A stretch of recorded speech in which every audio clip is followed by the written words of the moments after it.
mar neno ni achiedhe nade makamano otieki. Kopogore gi mano, landruok mar kute mag ayaki kowuok kuom miyo nyaka ne nyathi medore thoth counties ma pacho ka. Ma kata obedo ni report mano mar KDHS higa mar 2022 to noyango ni atamalo maduong' mar mine pacho ka konyore e osiptende. Kaluwore gi report mar duol matayo chenro mag gayo tuoche e pacho ka mong'ere kaka National Syndemic Diseases Control Council, kata obedo ni kwan jogo magamo ayaki odok piny, luoro nitiere ni nyithindo mang'eny nyalo bedo gi tuone. Dano Londe lerono mathoth.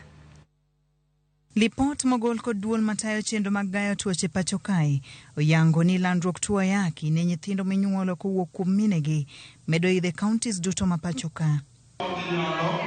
Kata bedo ni kwan ji manyien magamo kute mag ayaki odok piny gi atamalo 47 e pacho kae kipimo gi higa 2019, lipod National Syndemic Disease Control Council oyango ni counties manitie nam chumbi nigi medruok e kwan nyithindo magamo kute mag ayaki kuom minegi. E higa 2021, kaunti ma Mombasa nondiko atamalo 6.3 mar landruok kutegi kuom miyo nyaka nyithindgi, kwan mane omedore gi atamalo 1.6 e higa mar 2022. E kaunti ma Lamu, kwan landruok ni omedore gi atamalo 1.4 ka kaunti ma Taveta nondiko kwan medruok mamalo gi atamalo 2.9.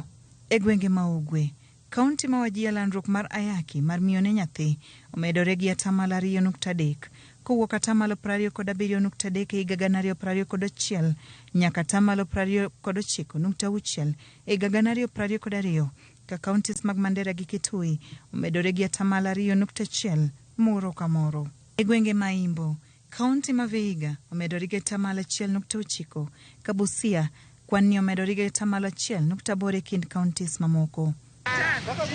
Kata obedo ni counties mag Nyanza ondiko kwan mar dok piny landruok kutegi kuom miyo ne nyithindegi, landruok mag kute mag ayaki e counties mag Kisii kod Nyamira omedore gi atamalo 0.6 gi 0.2 kaka giluworeno.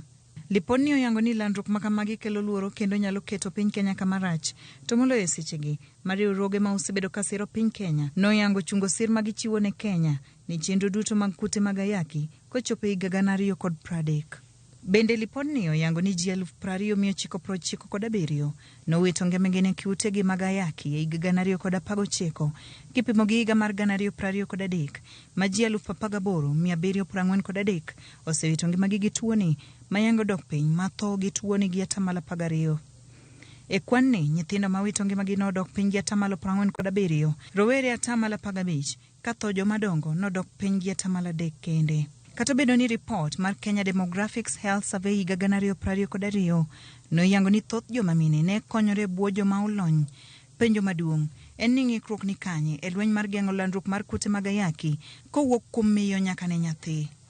Diana Olunde, Ramogi TV, Nairobi.